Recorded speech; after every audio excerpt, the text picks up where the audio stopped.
grass. Welcome to the In the Garage podcast by CarParts.com.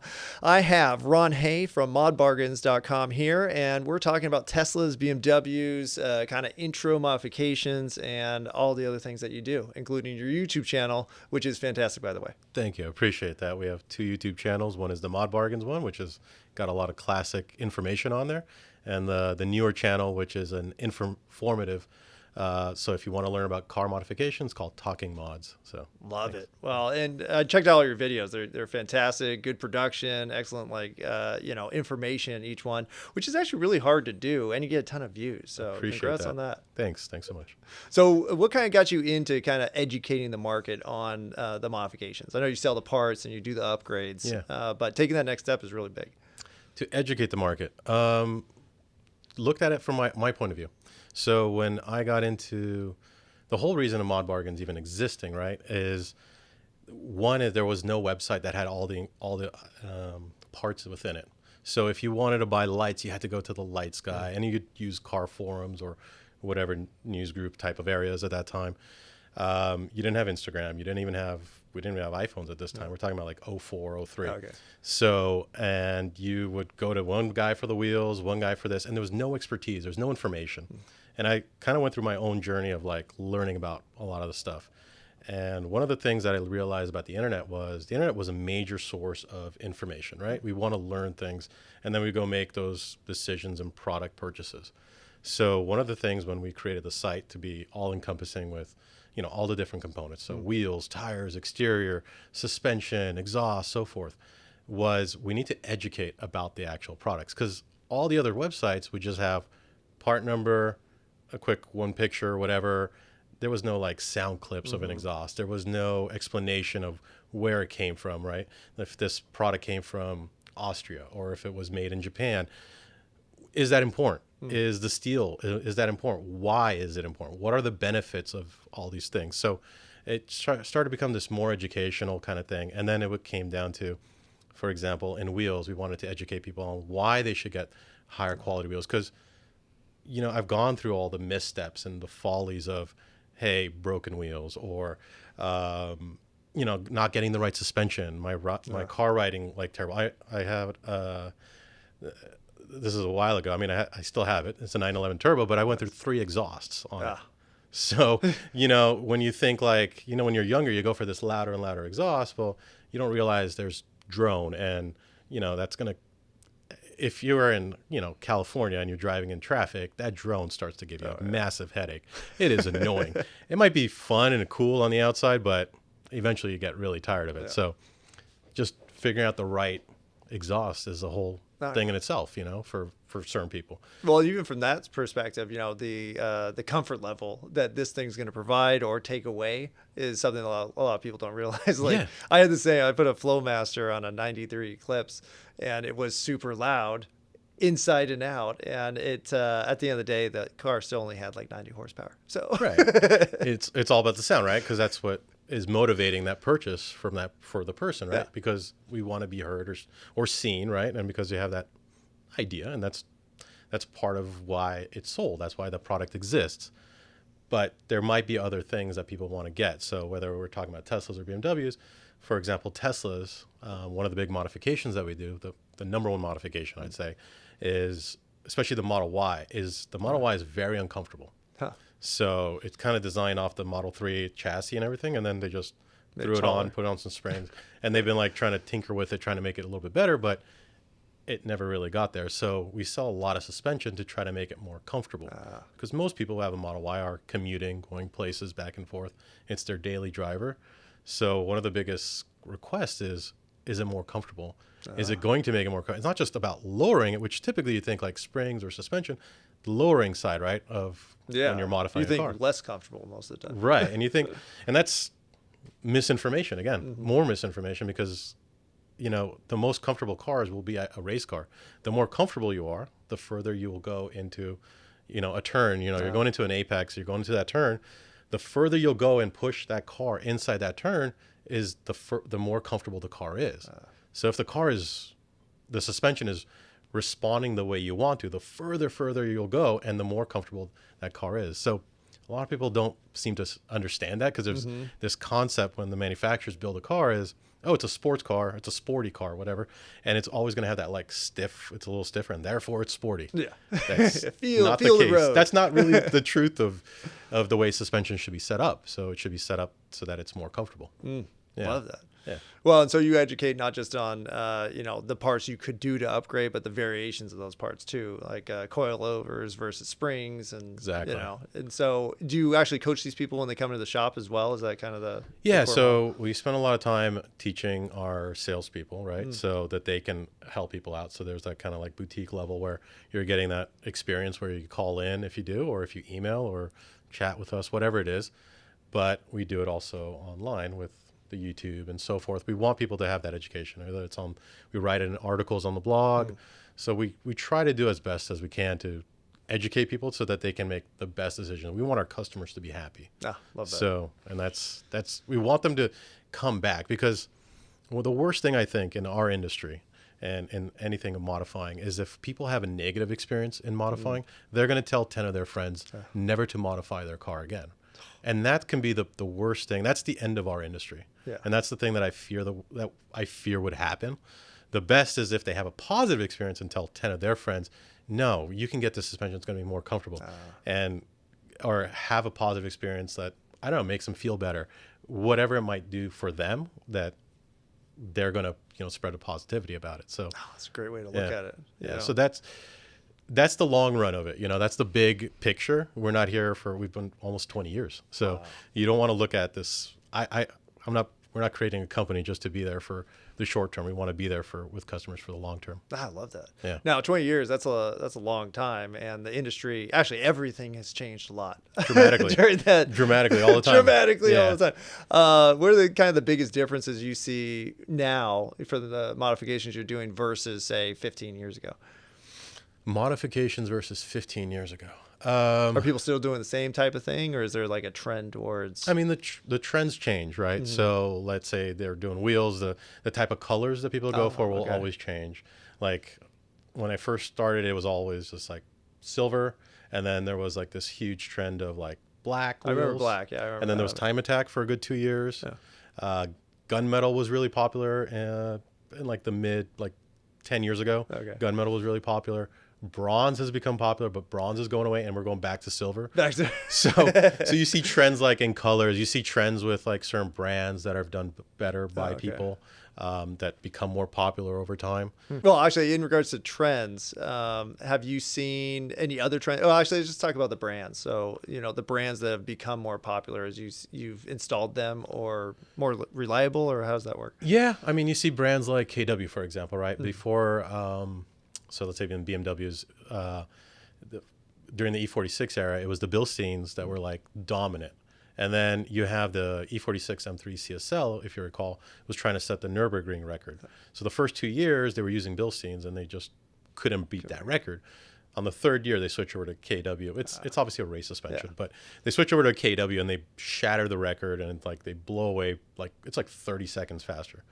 That marketing was huge. Fantastic. Yeah, by the E90 period, now you got everyone going to KW.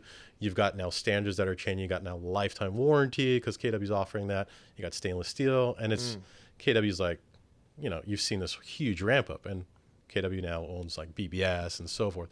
I mean, you see a lot of trends changing that way in the industry too now, because I think right now what we see is oligopolies in the industry. Yeah. So we see like, whether if it's in manufacturing, they now own multiple different companies, or you see even retailers become, a group of retailers that are owned by one. ModBargains is still its own entity. I love that. Yeah. Well, that's the problem. When you get that kind of market consolidation, you lose the competition, and then the dominant player doesn't actually have to make things better necessarily. They should. Sometimes they do. Right. Like WeatherTech, I actually talked to them, and they're like, it's the same guy with the same philosophy, developing good products all the time, no matter what happens in the market. But yeah, you need that competition. Otherwise, that's exactly it. Yeah. So I think we've seen some positivity from it. We've seen some negativity, right? So, and then that's on us too. Sometimes we try to challenge them, and then the customers as well. The customers' dollars will speak eventually as well. So when the trends shift towards different things, now there are negative trends I've seen too, where I see like products that I don't think are very good and they start to take off, like we've seen products that are made in like China and Taiwan that are blatant copies of companies that are good and they're innovating here. And they don't have the same quality, but they've copied the direct, the R&D that was put into it and so forth. And then eventually these companies that were innovating are dying off. So we see both. Oh, that's interesting. So and I think it's hard for certain companies in the US to survive. And I've seen companies come and go because of it. So, well, hopefully people start committing more to brands, which is, always the goal. Where it's like we're a community. I serve you, you serve me, and we can't go forward with that. Yeah. Download the CarParts.com app and accelerate convenience with access to over 850,000 auto parts at your fingertips. We make it easier to find the parts you need, anytime, anywhere. Get it now on the Apple App Store and Google Play. Now, with modifications in general, have you seen a trend towards one demographic more? Because one of the things I did when I came at Car Parts, I started researching the market and who actually does car repairs themselves, and actually found that the Gen Z actually really likes working on cars and wants to get their hands dirty. Are you seeing a trend towards that? Is it still a younger crowd making mods, or? I think it's still, it's all across still. It's all across. Yeah, we still see the general. It doesn't matter if, yes, there's a younger crowd that will get their hands on, but I think that's also a byproduct of how much disposable income they have, right? Yeah, that's true. So I think that's a combination there. But you see an older crowd, the 40 plus that are modifying and they're still enjoying their cars. They've now maybe elevated their cars that they have, right? They might not have a Honda Civic or something. They might now own a Porsche. Yeah. So so they definitely evolve with the times and it changes. And you see that those people who are evolving with it, they also influence their own family members. Oh, so sometimes we'll even see like a family member now who has children who are now modifying, or they have a kid and they want to, they bought him a, whatever it might be, like an older 3 Series, and they want to modify that for them. It's pretty cool. Oh, that's so funny. Actually, we talk about, Fast and the Furious, because when I was actually 16, that's when that came out. I think 15 or 16. It was like, oh my gosh, modifying cars is the coolest thing ever. And you talk to a lot of people, at this age, and they're like, yeah, that's why I got into cars in the first place. And so I think now we probably have more money and we have kids that are getting to driver's age. And so I could see, that might be and they can afford the things that good stuff. They can afford the good stuff that they wanted to do during when Fast and Furious came out, right? Yes. And Fast and Furious is obviously, I think, it's funny. It's a weird combination in the aftermarket world because like some of it's ridiculous and just nutty and stuff. But at the same time, it's one of the very few things in our industry that might get people in, into driving cars. Because you see, the statistics now is that the younger generation doesn't want to drive. They rather just get Ubered around, or mommy and daddy will drive around. I don't know, but my time, I wanted to drive. It's like this freedom. That was that was like 15 and a half, get your permit, 16, the day of, you go get your license. Exactly. And you're free, And exactly. so that's a different perspective. I do think people are liking to work on things more, right? Yeah. And make things their own. And so I think that might be that big driver too, is like, how do I make this more me, or show myself in it? Yeah.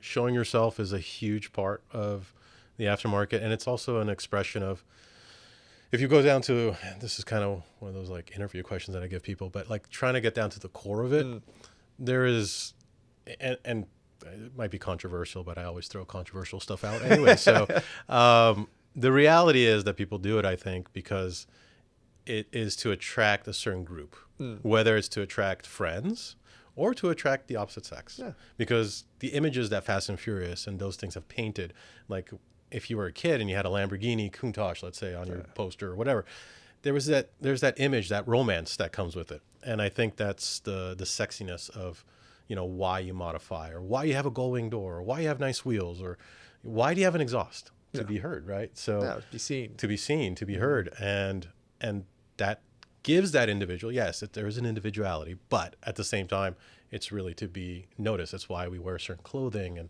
and so forth. Yeah, elevate. Yeah, that makes sense. Yeah, well, and the people don't like to say that though. They try to say the answer that I always hear is, oh, to be an individual. Yes, but why? Why? Well, how seen do you want to be? Because we can make this exhaust louder if you wanted to. Exactly. Well, all of it's fine. Whatever. Just get into it, and I like your approach because you're educating people about what it does, the difference between quality, which we could talk on that too, because I know you said that one of the more popular topics is don't buy the $200 rims necessarily if you expect them to last longer. Exactly. Yeah, we could totally talk. I mean, there's just comes down to how they're manufactured, right? So a lot of people I'm not going to go too far into it unless you want me to. Go for it. You got gravity cast, which is like the cheapest method. If I'm to explain it, you basically have a mold and then just pour it in right in there and let gravity do its thing. So it's obviously becomes more porous, and you have to put more of the mold in order to meet certifications, right? So it becomes a much heavier wheel too. So rotating mass can make a big difference on a vehicle. So we're talking about every 1 pound equals about 10 pounds. So, so people who care about like lightweight, which is handling and so forth, that 10 pounds just for every 1 pound, it's going to be a lot more than that per wheel. So, and gravity cast wheels, when they take a hit, will easily crack, shatter. And I'll give you a story, since we were supposed to talk about Teslas too, is during the Tesla, and this, I know that Tesla higher ups, including Elon, got very pissed during a blog article that we wrote, because this was during their crash test when they showed the Tesla doing the crash test. One of the things we noticed was that wheels basically shattered, like glass. Had to be a gravity cast wheel, because they were basically cutting corners in order to do that. And they immediately had an emergency meeting, and they've changed their wheels now accordingly. Good for you, though. It's good. But I'm glad that our article got all the way up there and got noticed, and they made changes that were positive. The next step that we see in manufacturing for most, like when you buy a vehicle, if it's a cast wheel, it's going to be gravity cast wheel. So basically what the idea is, you've got chambers that molten, right? And then they infuse it into the mold. So they can control it. And then they basically, it's going to be less porous than the gravity one. And now you can control it. You could do mass amount of volume. And the price is really, really good for what if you're making, high quantities. The mold fees are the most expensive. So that used to be the way that the better quality wheels were. And then we have the changes in the market, and this is back in where it became affordable, because BBS and Advan and those guys, they came up with flow form. So if you imagine, you remember biology class, centrifuge, where you take your blood when they want to separate things. So you want to separate all the bad from it. So you spin it in the centrifuge, right? So they spin the molten metal out, and then they put it on rollers to compress it as far as possible. And that's going to be called flow form or rotary forge. It's got multiple names because apparently it wasn't trademarked. So now all these wheel companies have their own custom. Oh my God, there's so many names. I don't want to get sued by it, but there's so many names out there for this. But that's the third level that I'd say is the best. And what's nice is that in '08 and stuff like that, the prices really became reasonable, where you can buy a set of wheels, within $2,000 for a set of wheels. For a decent set. Yeah, I think now these days are around $2,400, but you could get a nice flow form wheel. And then the last step is what's called forged. And then you've got this basically, compressed piece of metal. And now instead of there's no mold, you're now cutting it with a machine. And the prices are really based off of, how long it takes for that to get cut and so forth. And so that's where you're spending that money, because it's not going to be done by hand. There's a machinist, but it's going to be cut accordingly. And then there's 2-piece, 3-piece, and then there's 1-piece. So 3-piece being the most expensive. The whole concept of why there was a 3-piece forged was so that you could basically have, if you were to bend a lip or something, you could replace it and so forth. Yeah, so you could replace the wheel so that you could get different components for it. And if you want to go further than that, Formula One is going to use magnesium, which you're never going to find that in the aftermarket I thought world. magnesium was super flammable. Not in terms of wheels. It's going to be super lightweight and really strong. But just super expensive. We're talking about $40,000, $50,000 for a set of wheels, right? So the prices go up, and now companies are pushing out carbon fiber barrels, and so that's become popular. But they're also extremely expensive, which is usually out of the budget for most people, and not necessary most of the time. Not necessary, but again, if you're racing and you're trying to get every fraction off, then yes, it matters, right? But most people are not racing, and even if you are racing for fun on a autocross and so forth, you're doing it for fun. You're not doing it to win on these, unless you're an IMSA race or whatever. It all matters, but most people are not doing that. Yeah. Is your engine living its best life? If you have a luxury, sports, or performance vehicle, the answer may be no. You need a premium oil engineered specifically for high-output engines. That's where Liqui Moly comes in. Made in Germany with an innovative additive technology, Liqui Moly's synthetic motor oil provides outstanding wear resistance, temperature stability, and cleanliness. Give your high-end engine the high-end oil it deserves. Go to CarParts.com/liquimoly to learn more and find the right oil for you. What percentage of your market do you think actually is racing or needing the performance or even asking about it? I think I think it's only asking for it, or the real people are truly racing is going to be less than 0.1% of the marketplace. 0.1%. Okay. Yeah, I think the marketplace is overly the advertising and everything is towards the track guys, as if it's towards the track and so forth. But the majority of people are just driving it on the street. Yeah, that's the look. Yeah, it's how many people have a GT3 RS and are really tracking it? It's more should be. Should be. Yes, yes, but most people I see them on the road. I see them on the street. Maybe they'll go once in a while to a weekend thing, but it's not a fully dedicated track car. Yeah, that makes sense.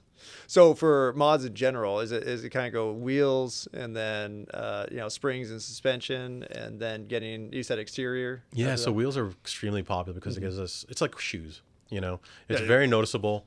It makes a big difference on a car. So it's one of the nice things that you see on a vehicle. So at ModBargains, it's one of our top things that people are always asking for. And it's very hard to do wheels correctly because even websites, and I'm not trying to, but websites like Tire Rack, they're going to have very sunken in fitments. So getting the right fitment, that's why you need to talk to us or anyone who's a specialist who knows it. And then suspension becomes the next big thing because now you might have a gap or you want to make it more comfortable. I'm huge on suspension. I'd probably buy suspension before I buy wheels because I love the actual driving of a car, going up to a canyon and so forth. But for me, suspension is huge. I love it.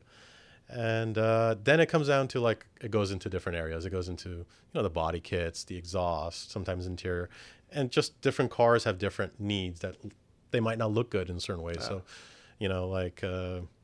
I don't know, the new M4, for example, that everyone was going after it for the grill that it has. And so that might be a popular part to get that grill, for example. Or one thing I hate in BMWs, I call it a pimple on the car, is if you look at the reflectors, and it's a mandated law in the US that you have that orange reflector, it doesn't have to be that way as long as the light is reflecting an orange. But they put it on, BMW puts it on there. So I think a painted reflector just makes it so clean because it looks exactly like the way the cars look in Europe rather than here in the US. I just think let's say you got a black car and then all of a sudden there's this orange on it. Yeah. It's it looks like a pimple on the car, So yeah, so there's based on the cars, you'll see different needs and what people will change their modifications according to. That makes sense. Yeah. Do people ever come in and do everything at once? Or is it more like a progression where they're like, hey, next paycheck? Some people do. Some people, I think a lot of people really like to see the progression. So they like to see I changed the wheels and how did it feel? Or I went with this tire and how did it feel? Or suspension. But some people will just go all out. Yeah, say I saved up. We're doing everything. Yeah, and it's cool too. And it's really cool. It's like a complete transformation, And sometimes it extends the life. I think for a lot of people, it extends the life of their vehicle too, rather than buying. Because I've had some customers who are like, "Yeah, we want to." I'm at the end of I've had this car for 5 years, 6 years, and do I buy a new car or do I drop I don't know, whatever their budget might be, right? So they put into their budget and they put I don't know $10,000, let's say. Wheels, body kit, suspension. They've done this whole thing. And they come back and it's like, thank you. It's like a whole new car. I feel different with it. It's a totally different car. I'm going to have it for the next 3 years. I just saved from buying another car and I'm enjoying this car even further. Oh, that's a great way to look at it. Yeah. So it just depends. Yeah. Oh, well, and you guys kind of coach people through that whole thing too. Yeah. As long as they got to communicate back to us and they got to let us know. And some people, I often tell them if you're going to be modifying in the future, and do it now. Enjoy it right at the beginning because you can enjoy the car to the maximum, life of it, because if you can have better performance, then enjoy that performance if you can. Yeah. Well, and you're not going to modify a new car, so you're going to lose out on that fun too. Yeah. So, but modifying a new car, it doesn't hurt. There's laws to protect that. So from your warranty, Magnuson-Moss law, if anyone's wondering. So in terms of vehicles, what would you say is the, the top vehicle that comes in to get modified? We're really well known in BMW. BMW, Because we started off in BMW, so for us, we get a lot of BMW, but we have every kind of car coming in, Porsche, whatever. But Tesla's the biggest growing market for us, and that's because the car sales are there, and they're kind of boring. There's so many on the road, right? They're a bit on the boring There's side. taxis now. Yeah, they're everywhere, and so just modifying the wheels, for example. I mean, I drive a Tesla Model S, and just modifying just the wheels completely changes the car, and it's now different. Like you go to a charging station, and you see a bunch of all the same cars, and it's like, okay, like it gets a little bit boring, and a lot of people want to get the suspension, like I said, the Model Y, changing that up, and it can go further than that. I mean, the body kits that have come out are really, really nice. It changes the look. There's interior pieces now. There's more and more components coming out because it's such a big market. There's going to be a lot more from the manufacturers to go into it. And that was really hard actually at the beginning because there's this negativity against the electric vehicles in the marketplace. But if you like cars, you should like every car, honestly. Yeah, and who cares? A different car. Yeah. You should be happy about that. Yeah, and it's like, well, there's the guys who are diehard for the gas engine only cars, and and you're just like, well, no, there's a lot there still. You just don't have a motor. Yeah. You have something else that can produce a ton of power regardless. But so it was about convincing a lot of manufacturers to produce parts for it, and we're seeing that now happen quite a bit. That's awesome. Yeah. No, it's good to hear because I have a Tesla, so I'm always, I look at mine sometimes. I'm like, yeah, it's pretty boring, but I love how it drives. Yeah. And Which one is it? The 3 3 Performance. I think the 22. And it's super quick, and it's probably super quicker quick. than most cars. Yeah, I'm like, this is fantastic. I don't need to modify this at all, but still, you sort of want to. Yeah, I mean, you might want to do something, right? You might want to do whatever it might be. There might be something else that it does ride high, where it's just like, that would look quick. I mean, honestly, I think I did a video on one of the either Talking Mods. We switched out the suspension, just springs. It was a brand called MSS. Okay. And these guys had designed the springs directly with the shocks. They worked with Tesla engineers, so directly with the shocks from Tesla. And I was like, it was one of my first times like with it. And we went out and I go up on the canyon and we're driving it, and my videographer is in the car with me, and we were going way faster than way faster than the Corvette Z06. Wow. And we were just flying through it, and I'm like, the car is just handling perfectly.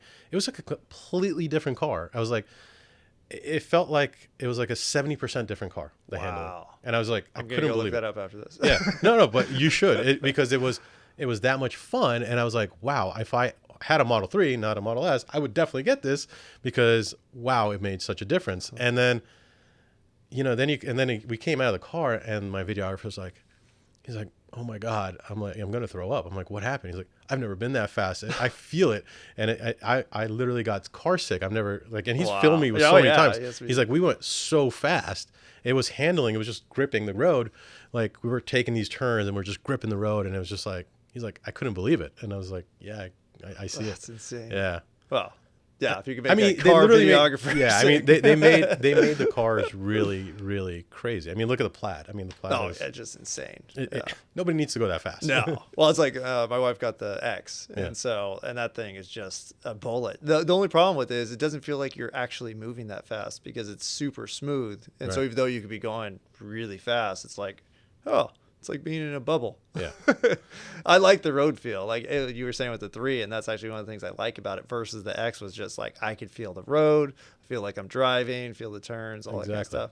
And we get those springs. That's why we love driving, right? Was we have that feedback and we can control and so forth. So maybe eventually you'll modify your Model 3. Yeah, we'll see. Well, I'm trying to get the Cybertruck, so we'll see. And then that needs to be modified too. That needs to be modified too. I mean, that comes it's all vanilla, right? They're all stainless steel, so I'm sure we're going to have a whole slew of like raising it, lowering it. There's going to be so many different things, different lighting, because the whole Baja stuff. I mean, they even have a Baja mode inside the Cybertruck. So wow. It's going to be SEMA next year is going to be 100% Cybertruck. I would imagine it would, but it would be crazy because SEMA has been very anti Teslas, if you've noticed it. Well, when I was there this year, it seemed there were quite a few Teslas. Because it started to pick up. And last year was the first year. It was a group of ours that we work with, and they had like a bunch of cars. out there. But like the years before that, I'd walk around and we're talking about 2 years before that, right? So Tesla's been around for 10 years? Yeah, longer than that, 2010, I think. Oh, right? yeah. So I think the Model S came out in 2010. But you never saw anything at SEMA. No, not until, well, even just in general, you never saw anything until the last like year, I want to say. It's like, wow. But they've been dominating sales for years now. Yeah. It hasn't been just now. They've been dominating forever. So I remember the year the Toyota Supra came out. There was 20,000 of those sold, 25,000 of those sold, I believe, for that year. And SEMA was just littered with them. Yeah. And I was just like, why? They sold 50,000 Model 3s in a single month.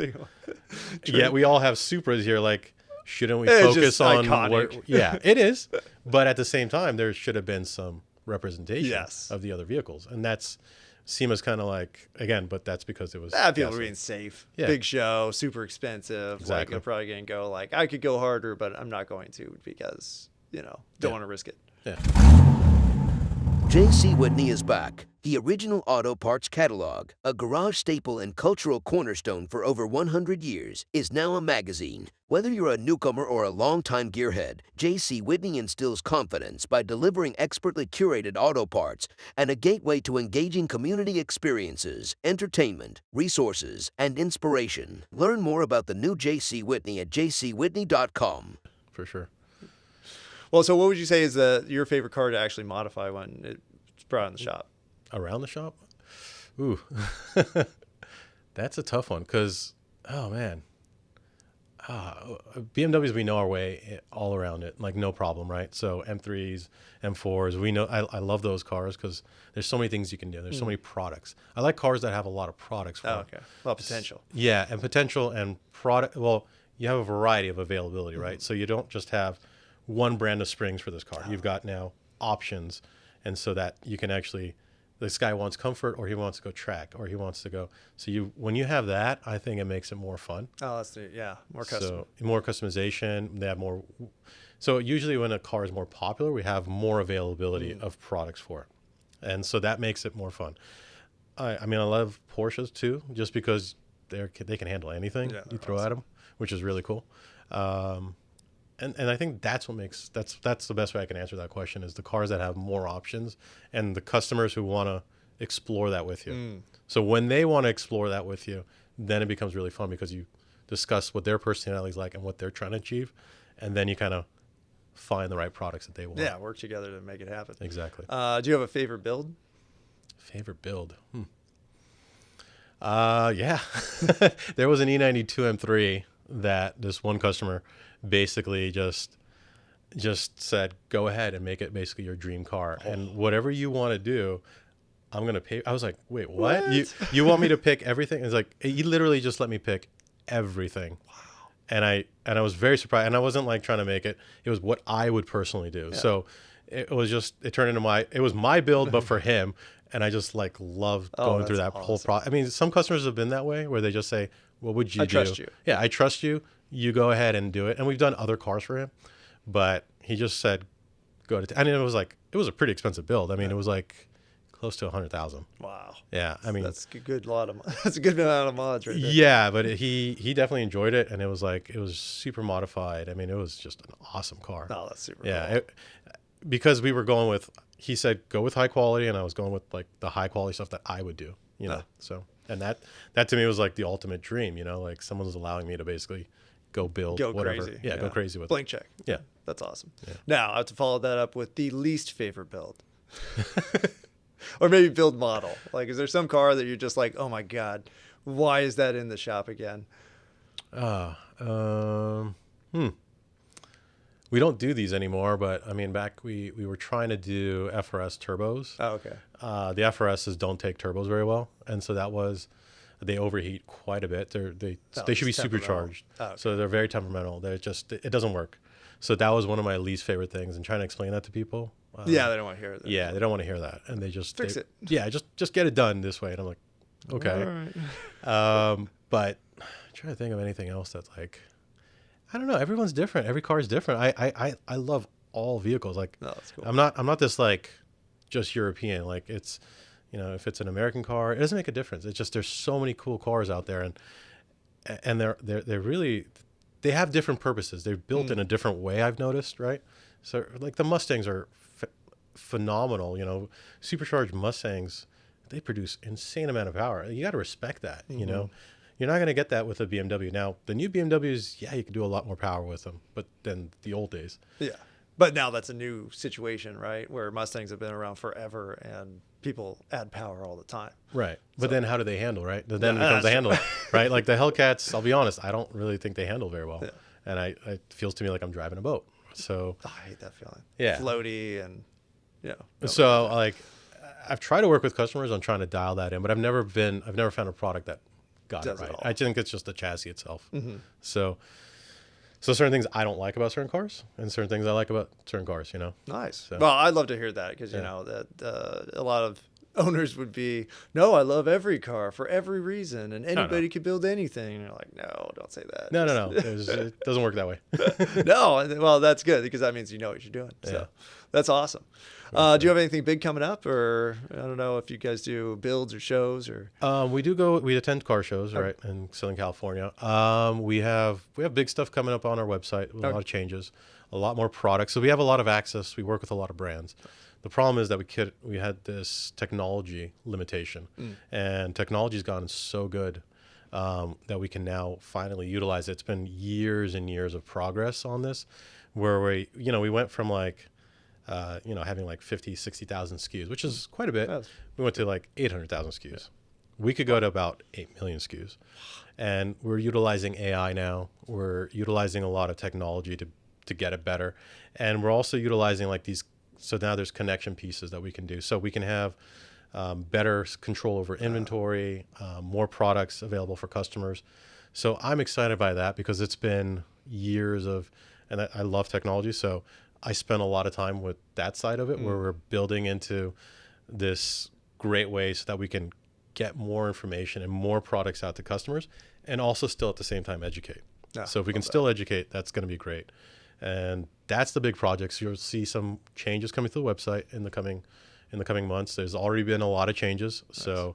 And a lot more efficiency on our side where we're able to process quicker, do a lot more things. So yeah, so that's the exciting stuff for us. Awesome. Yeah. Well, we still have the shop. We still have our shop, Mod Auto, but to me, that's huge. You know, like that's.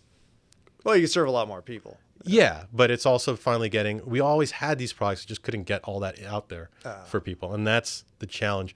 And we've been building something, and I don't want to talk about it too much, but it's going to help people with wheels. Ooh, nice. So we really want to, we're utilizing AI, and it's a lot of data that we've built over the years. Wow. So I don't know when that's going to come out, but that's in the future. Awesome. So, well, excited about that because I think, you're kind of on the cutting edge. It's a lot of businesses just get kind of complacent and stay the way they are.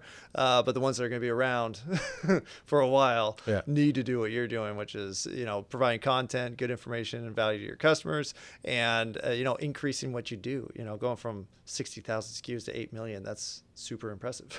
Thanks. It'll take time to get to that. Yeah. But you got the goal. It's working towards it. But we're working towards that, and we're utilizing things, and it's fun. It's a lot of fun. But we have to constantly innovate. And you have to constantly change. It's the marketplace changes on a constant basis. That's awesome. Well, just talking to you, it sounds like you got a beat on the market. You care, and you're doing things that other shops probably aren't doing as soon as you are, like working on Teslas, which I admire. So thank you. Nicely Appreciate done. that. Thanks. Where can people learn more about you? You can check out more on ModBargains.com, the website. If you go to our YouTube channel, ModBargains, or again for the educational side, I really recommend Talking Mods.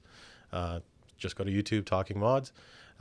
If you go to ModBargains, you'll find our blog. You find more information there. If at any point, just click the contact. One of us will get to you. And whatever questions, it doesn't really bother us. If you think that we should do a certain direction for our company, we're open. We want to hear it. We want to hear like, what are we doing wrong? What should we do better? If you want service in Southern California, that's going to be as well through the website. You can just contact us or give us a call. Awesome. Thanks a lot, Ron. Really appreciate your time. Appreciate what you're doing for the industry too, because I think not enough people make content, and you're killing it at it. So appreciate it. Keep going. Thanks, Mark. All right. Thank you so much for listening. Tune in next time, and we'll talk more mods.